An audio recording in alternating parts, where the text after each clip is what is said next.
Hello, and welcome to the launch party for Olivia Elias's Your Name Palestine, out this Sunday, October 1st, with World Poetry Books. I'm Malvika Jolly. I'm the program's coordinator at Tomas, and we're so excited to have this beautiful collection of poems, so lovingly translated into the English from the French by Sarah Riggs and Jérémy Victor Robert, with these absolutely beautiful bespoke illustrations by Basil King. We're so excited to have it on our coasts, in our presses, in our bookshops, in our hands, and to be able to read it and share it with all of you. If you would like to get your own copy, the book is available for pre-orders at the link I will drop below. It is just $25, so beautiful, and the angels at World Poetry Books are covering shipping. So I definitely recommend. It is really a very special, limited dear collection. And here is the link. All right, so we have a really special evening of readers and performances ahead of us tonight. This evening will feature Mirene Arsanios, co-translators Jérémy Robert and Sarah Riggs, Olivia Elias herself, and as an extra special treat, we will have performances by Jenny Luna and Adam Good, who have adapted one of Olivia's poems into song. So I'm so blessed as well to share the MC duties this evening with my colleague Matvei Yankelevich, editor at World Poetry Books, who has so lovingly stewarded this book into a reality. So let's get started. First up, it's my honor to welcome a writer and poet and translator dear to our hearts, Mirene Arsanios, who is the author of the short story collection The City Outside the Sentence, which came out with Ashkal Alwan in 2015. She is also the author of Notes on Mother Tongue, which came out with UDP Press in 2019, and more recently, The Autobiography of Language, Future Poem 2020. She has contributed essays and short stories to eFlux, Journal, Vita, the Brooklyn Rail, Lit Hub, Guernica, among many others, and her writing has been featured collaboratively at the Sharjah Biennale, Venice Biennale, as well as in various artists' books, projects, and in our hearts. She lives and works in Brooklyn. Please give a warm welcome to Mirene. Mirene, take it away. Thank you, Malvika. Thanks, everyone. Such an honor to be here to celebrate Olivia in such wonderful company. So I'm going to be reading from the Autobiography of a Language, which actually came out in 2022. So like a year ago, exactly, more or less, in October last year. And I'm going to read from an essay. And can everyone hear me fine? Yes? Okay, great. And I'm going to read from an essay. So I'm going to be reading prose called Motherless Tongues. And if I have time, I'll read from another short prose poem. Okay, Motherless Tongues. 1. I feel bad for those who feel confused when I tell them that they do not have a mother tongue. I feel empathy for their confusion. I know how it feels. But what's the language you dream in, they insist. It depends on who is sleeping next to me, I respond, but the joke doesn't register.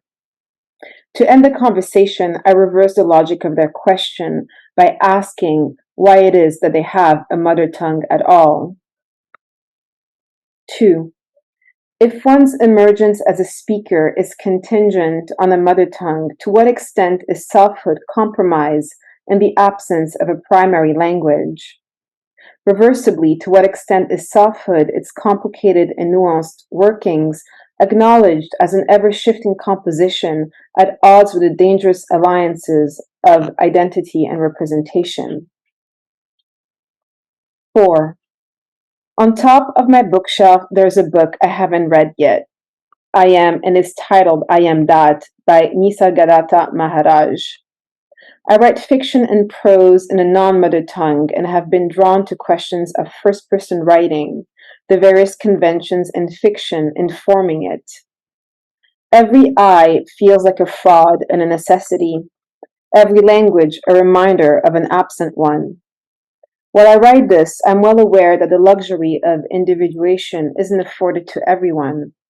Many aren't granted the privileges that others are born with by virtue of their race, class, and gender. Maybe there are two fronts to this battle: to fight for bodies whose personhood is denied, and secondly, if you can afford it, to disavow your first person, not in a humanistic self-congratulatory way, but as a decentering gesture that acknowledges the apparatus, linguistic and other, propping up your subject position. 5. Historically speaking, the conjunction of the nation-state and monolingualism is relatively new. The mother tongue became an instrument of national and territorial cohesion in the late 18th century. In Beyond the Mother Tongue, the Post-Monolingual Condition, Yasmin Yildiz states that multilingualism, rather than the adherence to a single language, was the pre-modern norm. What has come to be considered an anomaly began through a process of national engineering in both colonial and colonized nations. Even Europe had to impose linguistic unity by persecuting its minorities. The line separating oppressor and oppressed keeps shifting and begin from within. Europe against itself, Europe on the brink of its own implosion. 6. At the nexus of citizenship, individual rights, and monolingualism, there is ownership of self and others. 7. I sit at a Starbucks cafe in Beirut near Sassine Square, a predominantly Christian neighborhood of the city. There is something surprisingly anachronistic about the reproduction of colonial values, a bourgeoisie living out of time and imprevious to liberation, proudly passing down oppression from one generation to the next. Teenagers with acne-ridden faces don American sneakers and drink caramelized frappuccinos. They speak a French I instantly recognize, local, accented, interspersed with Lebanese dialect. They're probably lycée français students, just like I was in the early 90s, obsessing over French TV series, wanting to feel like a local from a place I had never been to, but whose revolution I studied in and out over and over. At home, my mother's mother tongue, Spanish, was set aside in favor of my father's non-native language, French. One's humanity, according to Fanon, is measured by the distance established between oneself and one's native culture. The mother is held hostage, her linguistic and affective relations weaponized to serve territorial and colonial expansion. 8. Did my mother voluntarily give up Spanish? Was her loss my loss, or was it circumstantial? Are circumstances determined by social conditions, or are they incidental? Are incidents outcomes of history? 9. I don't know how to separate the reproduction of language, class, and feelings from its transmission. 10. When my father, a Lebanese diplomat with a thick, waxy mustache, lived in Caracas in the mid-70s and fell in love with my mother, a Venezuelan woman who worked as a secretary at an American car company, Lebanon was on the brink of a civil war. They danced and ate lobsters and lazed on stretches of white sandy beaches. Their love was diplomatic, extraterritorial, free from the conditions of place, its social and political interferences. When no money was left to sustain their abstraction, their love began to dwindle. My mother spoke Spanish with her mother. Her mother spoke Spanish with me, her granddaughter. My mother spoke French to me. My father spoke to my mother in French. My mother had to learn French in order to speak with my father. My father spoke Spanish occasionally, but never with me. When I was a child, he spoke to me in Arabic, a language my mother didn't speak and never learned. My grandmother spoke Papiamentu with her mother and Spanish with her daughter. Our vocabulary was minimal but efficient. My mother spoke in outbursts of rage and joy. My mother's mother tongue, Spanish, wasn't her mother's mother tongue, Papiamentu. Her interruptions predated her. They began on an island called Curaçao, where my mother and grandmother were born, an island entirely absent from our family narrative. My mother inherited her mother's erasure. She is now buried thousands of miles from her native land in a small village in the north of Lebanon, in a crypt in which family coffins are haphazardly stacked, no tombstone or epitaph to indicate who is buried there, no name or place of origin. So I will stop here and maybe end with a very short prose poem called How to Be Together.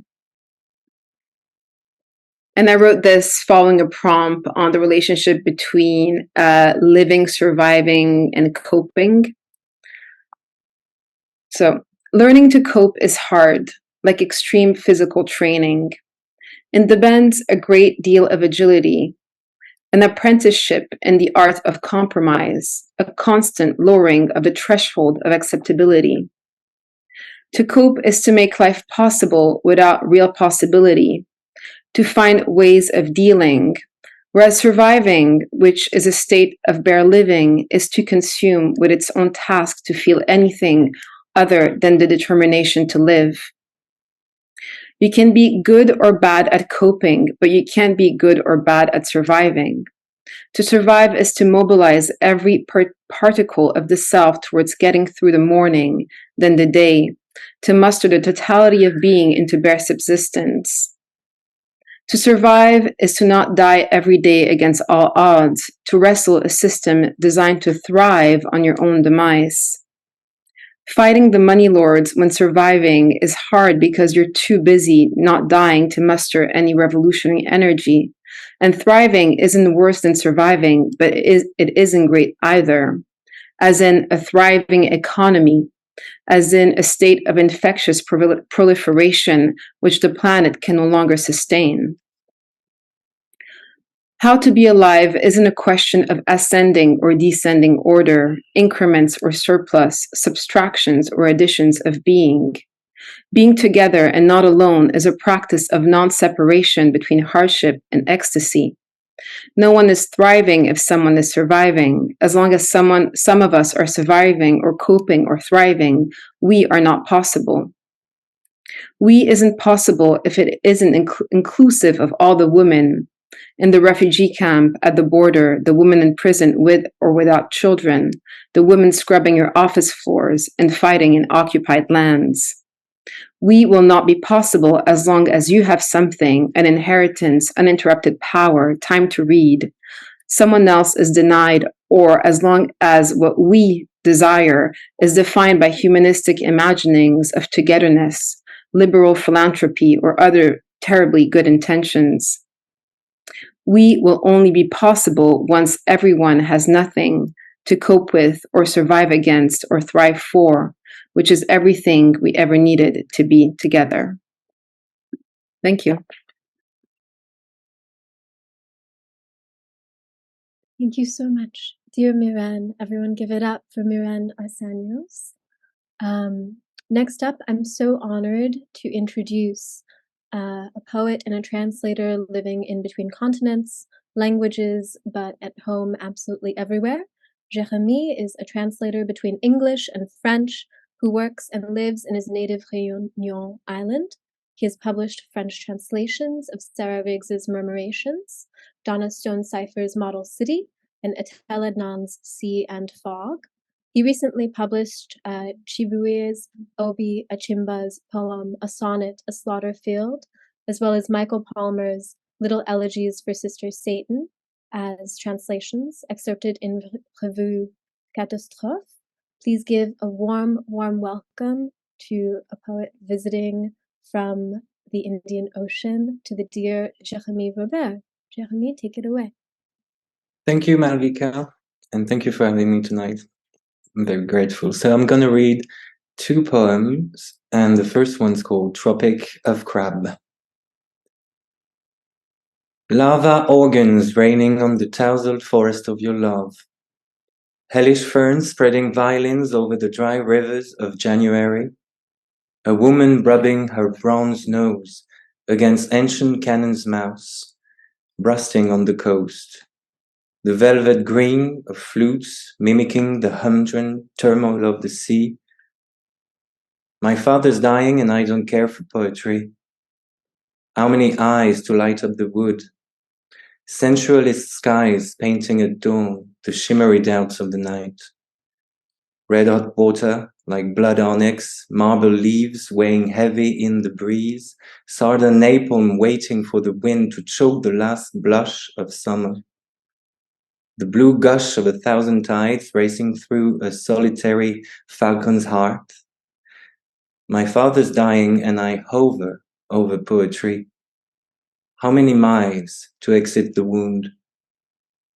Candlelit Milky Way winking shooting stars on the frail hideout of your tears. Stone giants awash with crabs and shy fish, yearning to rise again from their seaside grave. A forgetfulness of birds decking their nests in hope and fear of storms to come. A jazz quartet of cats and cicadas welcoming sore muscles and candy bars for a concert above clouds. The smell of saffron and jasmine during the days. A man so stoned he saw the touch of gods through the gold curtains of dancing trees. Dogs barking inside the bellies of inconsistent boys. The alphabet of pain setting foot in the savannah of your loins, a song broken and woven inside a bruise's throat. A boy following the girl with stormy hair, hiding among sun-soaked cane fields. A boy in red shorts following the naked tears falling on the black landscape skin. My father's dying and all I care for is poetry. How many lies to burn up for good? The ebb's tongue licking through the rocks that shine bright under the candelabra of despairs. Orchids and lilies surging and searching for suns and sensations.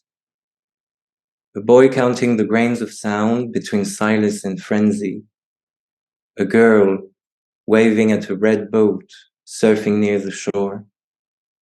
A child caressing the long-gone dream of an island in the sun. And another one. I am the language of signs you never spoke. You make less mistakes, but more errors.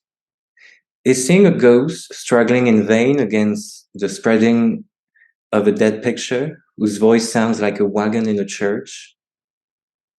Here, no fireworks match the damp firecrackers on the neighboring hill, as if a tear, when falling, had time to gorge itself with enough water, rain, and saffron to drop in golden sprays upon the sky's lashes. I am the grass that bangs like a metronome, the indigo of summer, the one for whom the word brother is a measure. It's raining pipe organs on the woods, clouds into thin air, wondering where rabbits are off to. I travel with the wind, and often the wind talks or sings or blows or veers. One-way tickets from skies to streets so beautiful, suns grow in them. I am the story of a water sign whose father never stopped fighting fires. Thank you very much. Thank you so much. Next up, I'm honored to be passing the mic to poet, translator, and editor of World Poetry Books, Matvei Yankelevich. Matvei, take it away. Thank you, Malvika. Thank you so much to Tamas Foundation for making this event possible. I wish we could have all been together in a space, but perhaps now at Invisible Dog in Brooklyn, but with the deluge today, that was not possible. And perhaps this has given some folks a chance to join us from further afield, hopefully from drier lands. So I'm very, very happy that we could all get together in Brooklyn, even if we're in different apartments, and have Olivia here. This would be Olivia Elias's first probably New York appearance, I think. Yes. Yes. Earlier, she was in Philadelphia for the Palestine Rights Festival, along with Sarah Riggs, and just a week ago at UPenn. And we were hoping to have our thing in person, but here we are. So, and we're celebrating this book, as Malvika said. We just hand bound 300 copies of this book, and I hope that you all will check it out online at the World Poetry Books site. There's a link in the chat. It's a special edition. Basil King, the artist and poet, who has worked with everybody from Leroy Jones onward, that is Amiri Baraka onward, for different kinds of book covers and illustrations, and is a poet in his own right, and a prose writer. Did several illustrations, or I would say several works in response, in fact, 12 works, I think, in response to this body of work. And then we selected several of them for the book, one of them on the cover and more inside. I should also say a great thank you to Jérémy and Sarah for working on this translation over the last months, refining it, working together with me, with Olivia. And I forgot to say, and hopefully maybe Malvika will mention this later, but if you're interested in what Tamas Foundation is doing, you should check them out. Incredible work on behalf currently of those suffering in Morocco from earthquakes, but also over many years, incredible work in promoting literature from the Maghreb and the Arab world, from Arabic and so forth. So I highly recommend that you check out what Tamas is doing, including several very interesting efforts in Morocco with the libraries and so forth. So and I'm sure you can get more info through a link if Malvika can drop that. I'm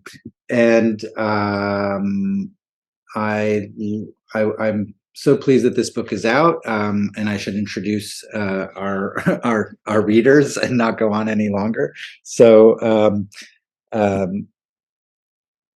I'll just say that sitting next to me here is Olivia Elias, and she's a poet of the Palestinian diaspora, born in Haifa in 1944. She writes in French. She lived until the age of 16 in Lebanon, where her family took refuge in 48. Then later in Montreal, before moving to France, where she lives now. Her work has been translated into English, Arabic, Spanish, Italian, and Japanese, has appeared in many anthologies and journals, including Arablit, Asymptote, Plume Poetry, Poetry Daily, Poetry London, the Barcelona Review, the Washington Square Review, and World Literature Today, our sister magazine. And not exactly, but a great magazine. And I'm getting all my worlds confused. She published her first book of poetry in English translation, Chaos Crossing, with World Poetry just last November, translated by Kareem James Abu-Zeid. This chapbook is translated, as Malvika has said, by Jérémy Robert and Sarah Riggs. Jérémy, we've already introduced you, so I'm just going to say a few words about Sarah, who will be joining us to read translations. Sarah Riggs is a poet, activist, co-founder of Tamas. She is also the author of 7 books of poetry in English, most recently Pomegranate from 1913, and she has translated and co-translated several books of contemporary French poetry into English, including Etel Adnan's Time from Nightboat, recipient of the Griffin International Poetry Prize and the Best Translated Book Award in 2020. So with that, I'll hand it over to Olivia, Jérémy, and Sarah for the rest of the evening. But before, and I almost forgot, but before that, we're going to have the first part of a special contribution by musicians Jenny Luna and Adam Good. You probably have their bios from the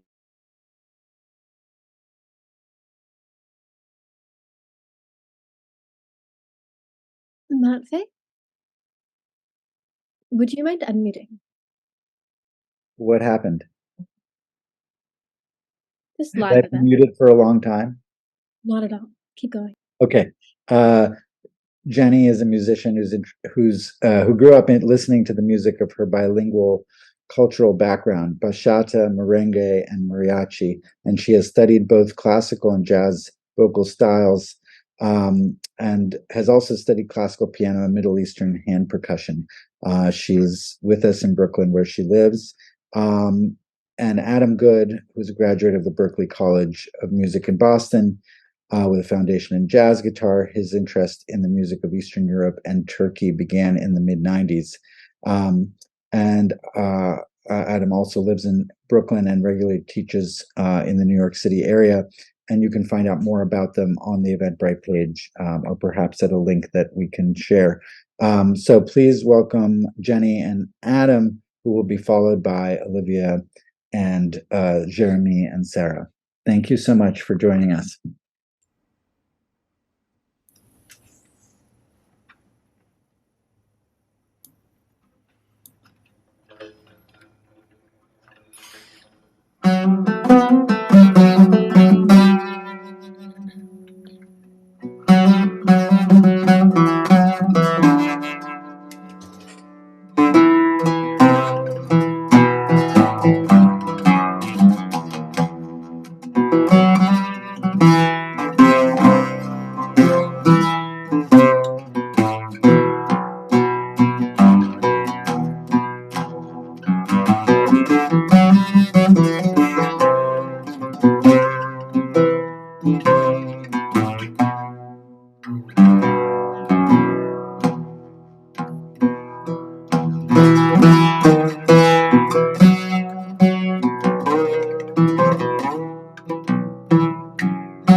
When the night falls and we sleep, men and women wake up stealthily, the future a dream that gallops before them, luminous halo enlightening the dark wild night. At the end of summer, when the birds gather, they head up north. At the end of summer, when the birds gather, they head up north.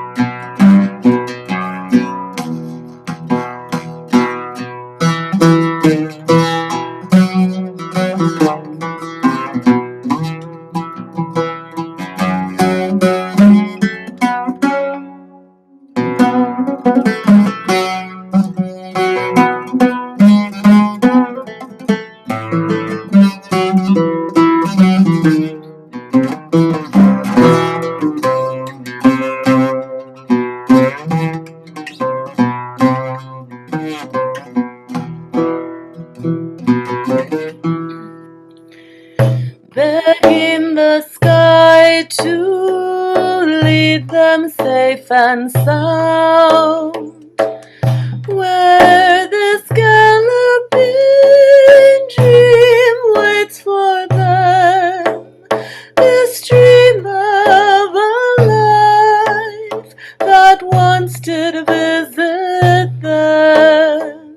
dreams that never, never since have left their side. At the end of summer, when the birds gather, they head up north. At the end of summer, when the birds gather, they head up north.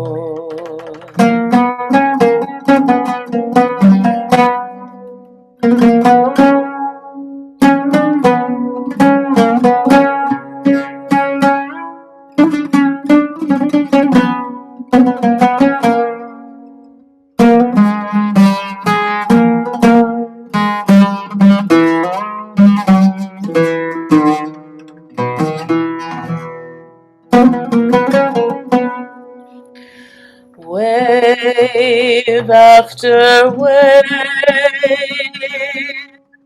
they move step by step, flowing lands of Europe, its remote past.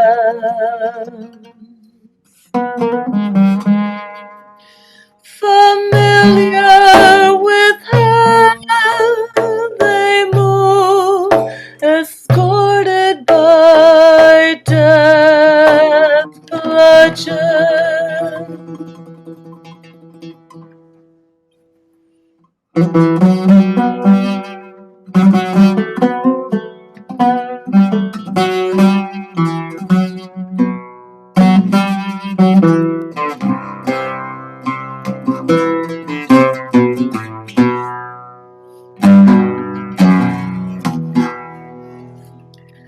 At the end of summer, when the birds gather, they head up north.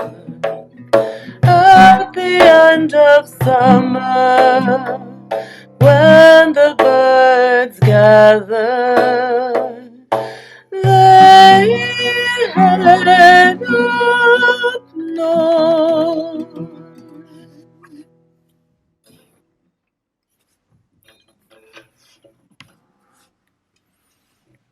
Thank you. Thank you. Thanks very much, everyone. And yeah, thank you for asking us to be a part of this as well. Great.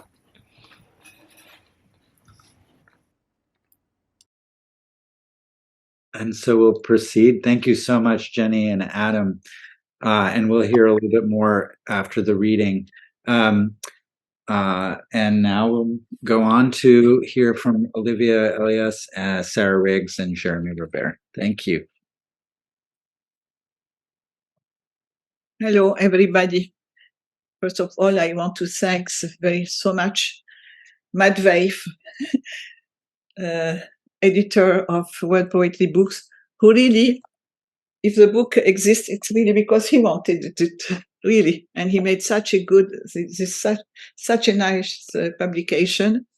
Thanks also for Sarah, because she also was the one at the beginning of this project. She bought the book in Paris in a library, and she contacted the French editor and said, I want to translate it. So both of them, really, the book exists because of them, and also with the help of Jérémy, who co-translated. Thanks for Mirene, Jenny, Adam, for participating, for Malvika, who organized it. So I will start now the reading. We are reading part. I have to say before starting that this the long poem, I conceived it from the beginning. I wanted to have to be read at loud voice, like maybe outside, and whereby actors or comedians, and also with accompaniment of musicians.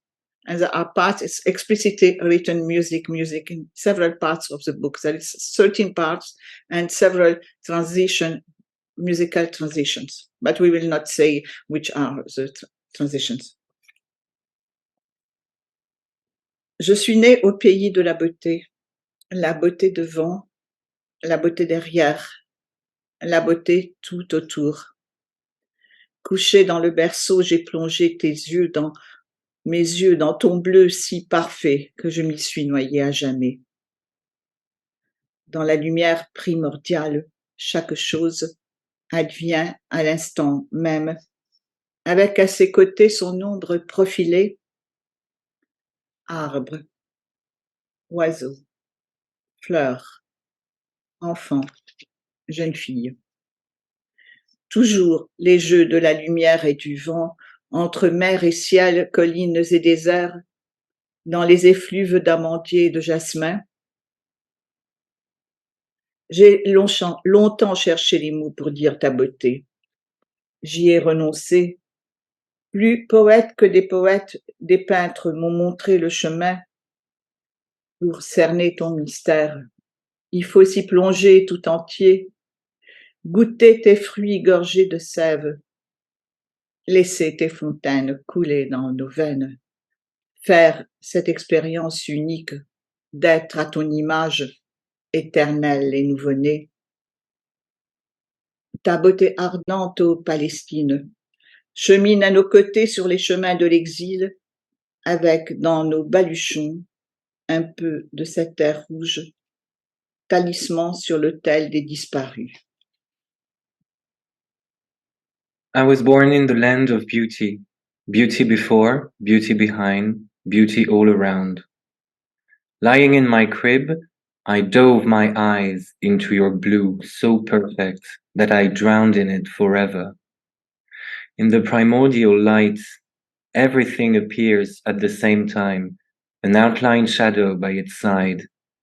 Tree, bird, flower, child, young girl. Always the light and the wind playing between sea and sky, hills and deserts, smelling of almond and jasmine in bloom. I have long looked for the words to describe your beauty, but I have given up. Better poets than the poets, painters, have shown me the way to grasp your mystery. We must dive head first, taste your juicy fruits. Let your fountains run in our veins. Live this unique experience of being in your image, eternal and newly born.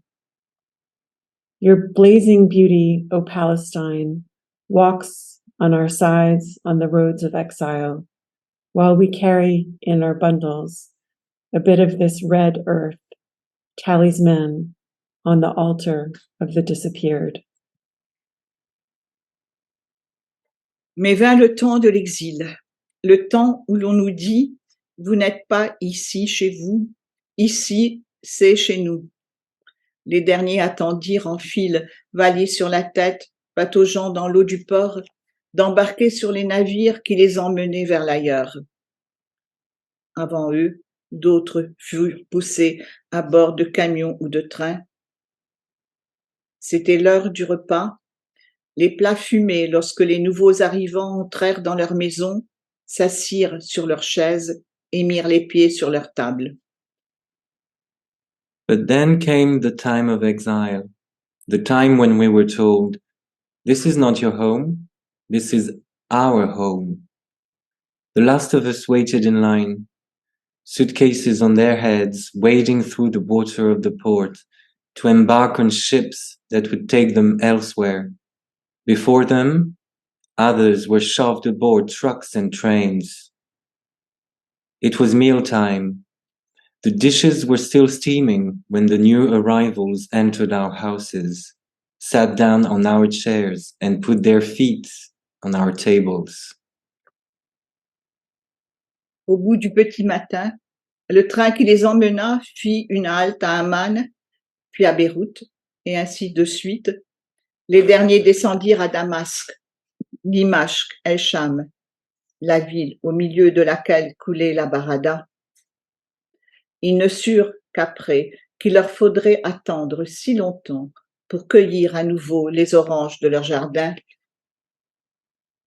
Musicien, continuez, je vous conterai une autre fois l'histoire de celui qui, sentant sa fin arriver, se tourna vers le mur et refusa d'accueillir Niman, car il ne pouvait lui promettre de revoir Jérusalem, la ville éternelle.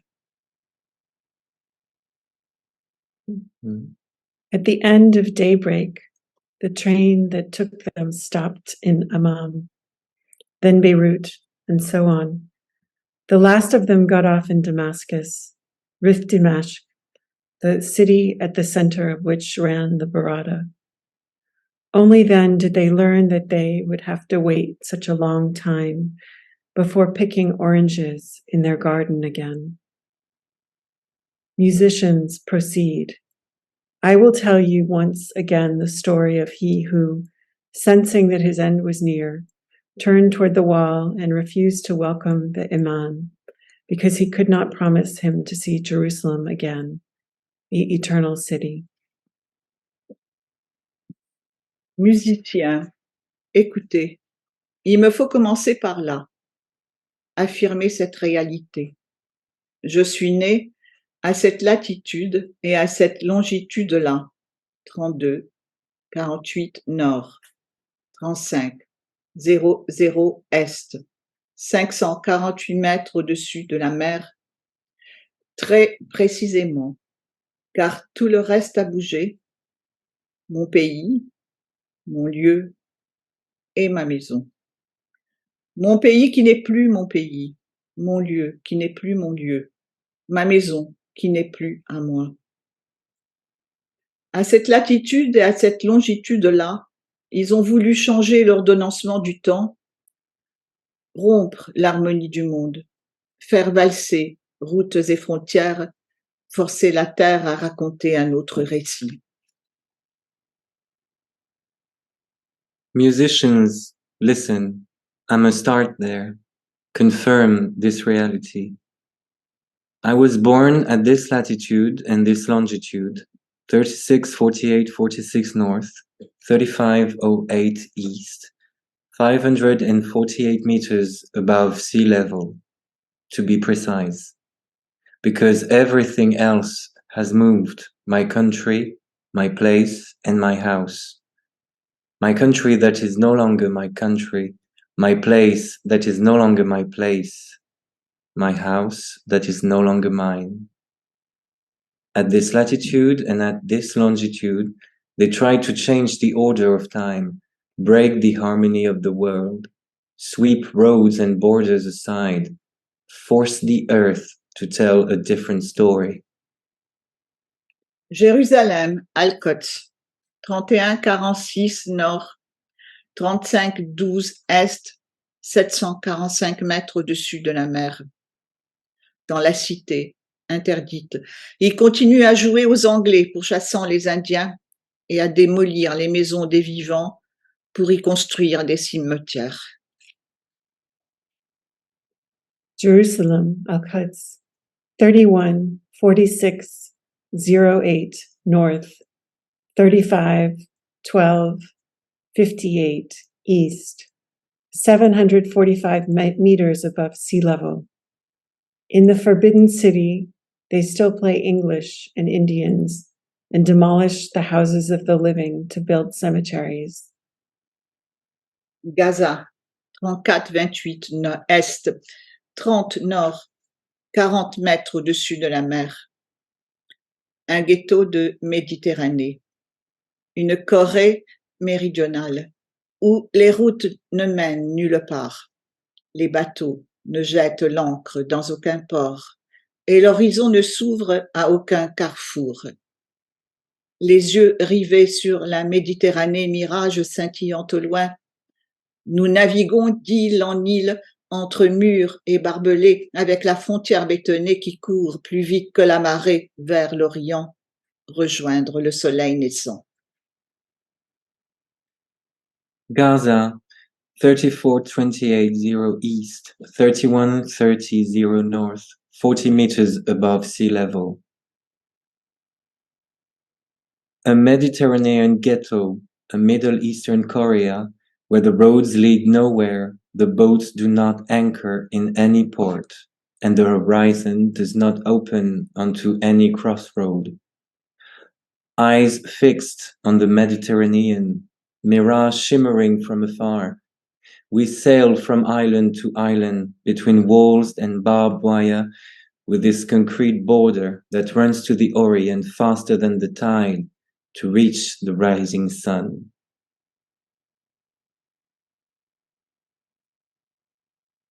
Musicien, encore quelques minutes.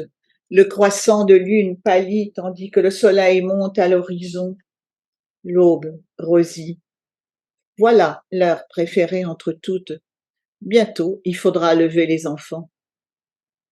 Il y a comme cela des jours tranquilles où on se laisse aller à rêver d'une vie semblable à toutes les vies sur terre. Une vie dans laquelle l'on habiterait des lieux que l'on n'aurait pas quittés. Et puis, il y a les jours qu'il faut marquer d'un signe. Fiançailles, épousailles, naissance. Les convives seront bientôt là, les grandes tables sont dressées, la musique est prête à s'envoler, la nuit sera pleine de danse et de chants. Musicians, a few minutes more. The crescent of the moon pales while the sun rises on the horizon and the dawn turns pink. This is the most favored hour. Soon we will wake the children. There are quiet days such as these where we dream of a life similar to all the lives on earth, a life where we would live in places we would not have left. And there are days one must mark with a sign, engagements, weddings, births. The guests will soon arrive. The large tables are set. The music is ready to take flight. The night will be filled with dances and songs. Musicien, je vous parle d'un pays englouti dans une faille de l'histoire, d'un peuple choisi pour payer le prix d'un autre sacrifice, d'une histoire de plus de 100 ans, pleine de fureur, de bruit et de sang. Derrière les mots trafiqués, guerre propre, frappe chirurgicale, c'est toujours la même réalité noire. Pillage, chantage, extorsion, soleil décapité, lune vitriolée, nuages crevés d'avoir trop déversé de bombes. Les animaux affamés se nourrissent de balles. S'ils le pouvaient, ils couraient se jeter à la mer pour s'y noyer. Musicians, I am speaking to you of a country engulfed in a fault of history, of a people chosen to pay the price of another sacrifice, of a story more than 100 years old, full of sound and fury and blood. Behind doctored words, clean war, surgical strike, lies the same old dark reality. Lootings, blackmail, extortions, beheaded sun, an acid-attacked moon, clouds flat from dropping bombs, starving animals feeding on bullets. If they could, they would run to the sea and drown.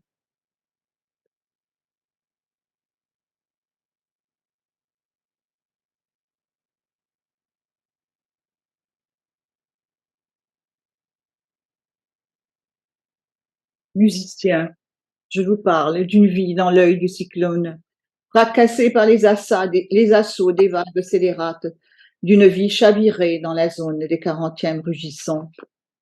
Je vous parle d'un peuple qui tambourine sans relâche aux portes de l'avenir, d'un pays relégué aux marges de l'histoire.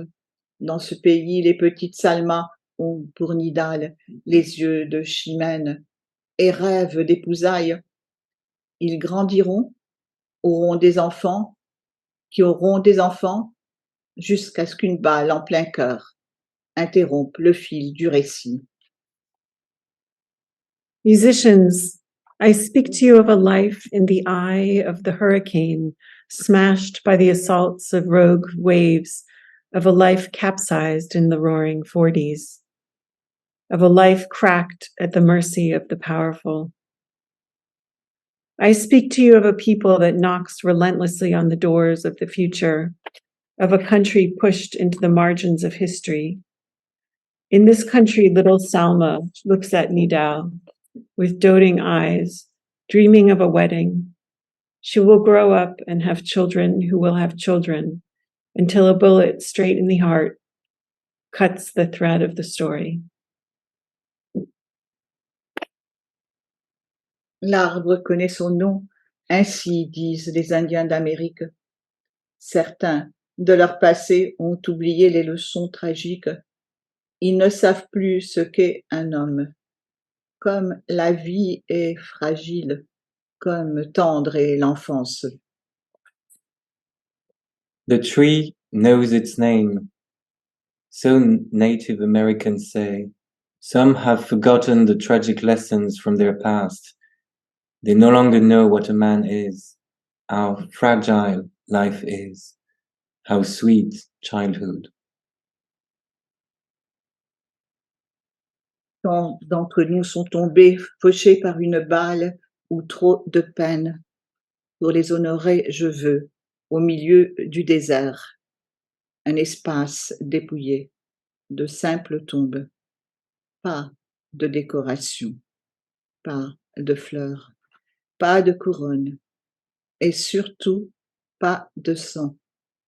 Je laisse la couleur sang aux colonisateurs et à leurs toréadors, pas de discours.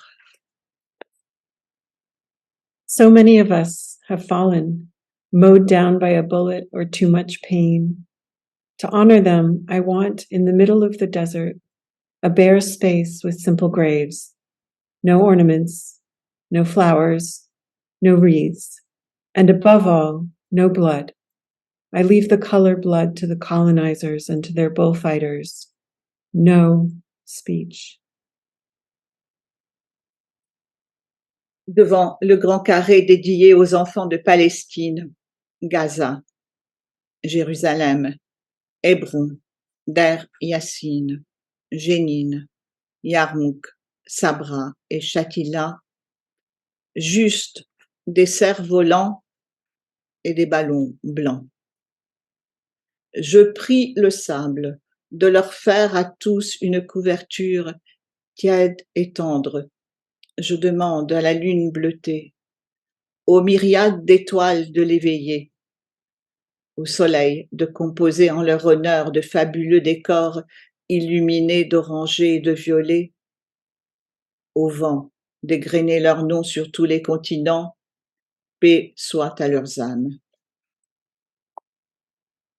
Front of the big square dedicated to the children of Palestine, Gaza, Jerusalem, Hebron, Der Yassin, Jenin, Yarmouk, Sabra, and Shatila, only kites and white balloons.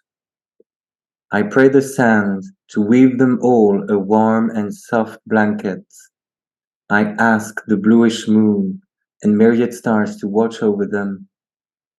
I ask the sun to arrange in their honor fabulous settings lit up in purple and red. I ask the wind to say their names on every continent. May their souls rest in peace. Entrez, entrez, mesdames et messieurs, bienvenue au royaume des absents et des présents absents. Bienvenue au pays des classifications selon le sang. Bienvenue au royaume du béton. En béton les ballons de foot, en béton les dates sur lesquelles se cassent les dents, en béton les oranges sanguines, en béton le checkpoint, la prison, du berceau jusqu'au cercueil, une vie coulée comme une masse dans le béton. Come in, ladies and gentlemen. Welcome to the realm of the absentees and the absent attendees. Welcome to the country of blood-based classifications. Welcome to the realm of concrete. In concrete, the dates that break your teeth. In concrete, the blood oranges. In concrete, the checkpoint and the jail. From womb to tomb, a life poured in heavy concrete. L'histoire est riche de massacres. Celui-là se déroule devant les écrans, tandis que se pavanent sur les estrades les seigneurs de la guerre, tapis rouges, flonflons et décorations, banquets et chants d'amour à la gloire de l'occupant. History is rich in massacres. This one takes place in front of screens, while the lords of war strut on stage. Red carpet, umpas and ornaments, banquets and hymns to the glory of the occupying forces. Musiciens, voyez, il n'y a rien de sacré au royaume des fabulations historiques, géographiques, archéologiques, mathématiques, au royaume du 2 et 2 font 5 et parfois plus, et d'autres moins. Le royaume de la grande escroquerie inscrite dans les tables de la loi. Musiciens, voyez sur le Golgotha, se balancer des cadavres de dames liberté, égalité et fraternité. Est-ce ainsi que les hommes vivent et leurs baisers au loin les suivent? Musicians, look, nothing is sacred in the realm of historical, geographical, archaeological, mathematical inventions. In the realm of 2 and 2 is 5 and sometimes more and sometimes less. The realm of the great swindle written in the tables of the law. Musicians, look at the bodies of Lady Liberty, Lady Equality, and Lady Fraternity swinging on Mount Golgotha. Is this how men live? And their kisses follow them from afar.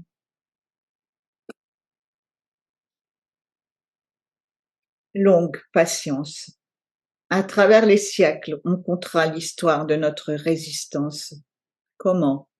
Nous nous sommes enchaînés au mât pour ne pas céder au chant des sirènes et finir notre vie en nous balançant tranquilles sur le balcon. Comment? Nous avons crevé le silence jeté sur leurs méfaits. Comment? Nous avons glissé jusqu'au fond des fosses océanes où d'étranges créatures nous apprirent l'art de la survie. Poissons vipères au corps recouvert de photophores et clignotants, télescope octopus doté d'une vision extraordinaire. Long enduring patience across the centuries. The story of our resistance will be told, how we tied ourselves to the mast so as not to yield to the siren's song, and spend the end of our life rocking gently on our balcony, how we ripped away the cloak of silence that surrounded their wrongdoings, how we slid to the bottom of deep-sea trenches, where strange creatures taught us the art of survival. Fish viper covered with blinking light organs, telescope octopus blessed with excellent vision. Leurs enseignements nous aident à repousser les assauts des conquérants, voir, tête baissée, yeux bandés, produire notre propre lumière, devenir maître en prestidigitation, nous servir de nos oreilles comme de nageoires, et nous adapter jusqu'à nous nourrir de pierres plutôt que de céder.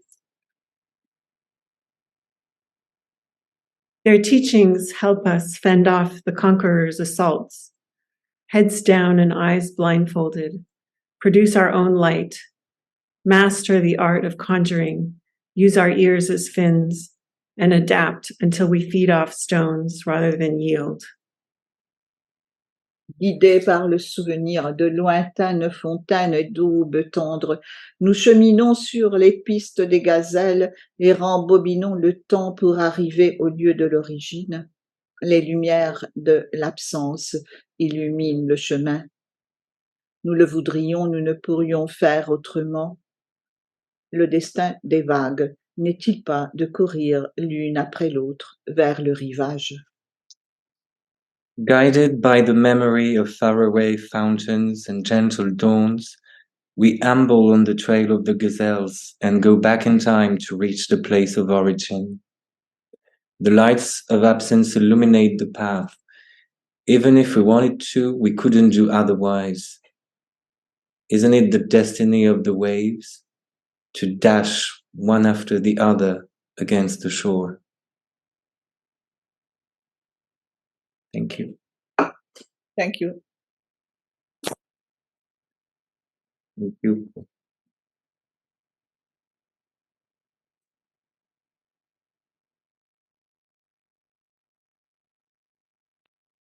Next up, I'm so pleased to welcome back to the stage, Zoom stage, Adam Good on the oud. Adam, take it away. Hey everyone, thanks so much for having me here. I'm in Brooklyn, New York, Park Slope, just a stone's throw from Invisible Dog over there on the other side of the canal, which didn't fare so well today. I'll play a composition of mine in the spirit of presenting our own pieces. And this is a piece that took a few years to write. It's in this. By the way, I should introduce the instrument in case anyone doesn't know what this is. This is an oud, and this is an instrument very familiar to Palestine, Middle East. This is from Turkey, from Istanbul. It was made, and the music that I study is mostly coming from Turkey, from Ottoman kind of musical traditions that dates back hundreds and hundreds of years. But I was inspired several years ago to compose. And it's a rather difficult process, but managed to kick out a few pieces. So this is one of mine in a maqam called Husseini. Jenny, my colleague, knows this piece very well. She would be happy to drum along if we didn't have problems with time delay over Zoom. So I get to play by myself.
Thank you very much. Thanks for listening.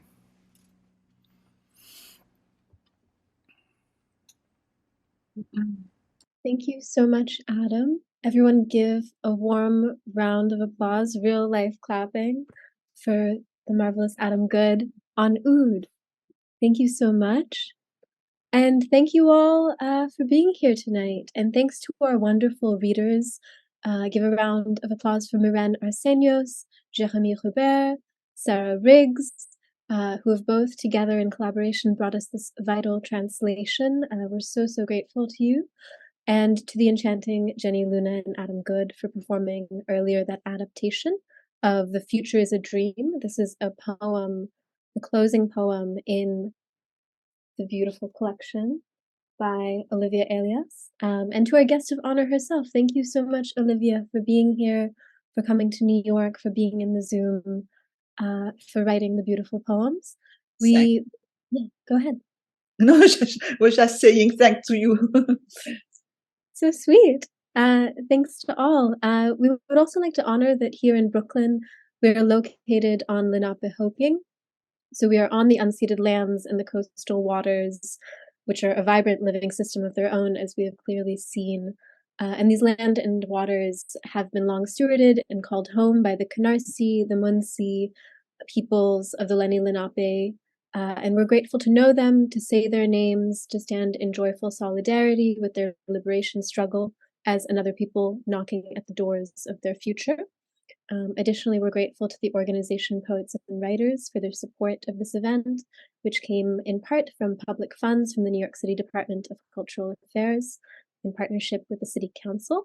I know I've said this, but it bears reminding. Your Name Palestine by Olivia Elias. This beautiful book comes out in 2 days on October 1st with World Poetry Books, and it is a limited edition, so I recommend you order your copy at the link below.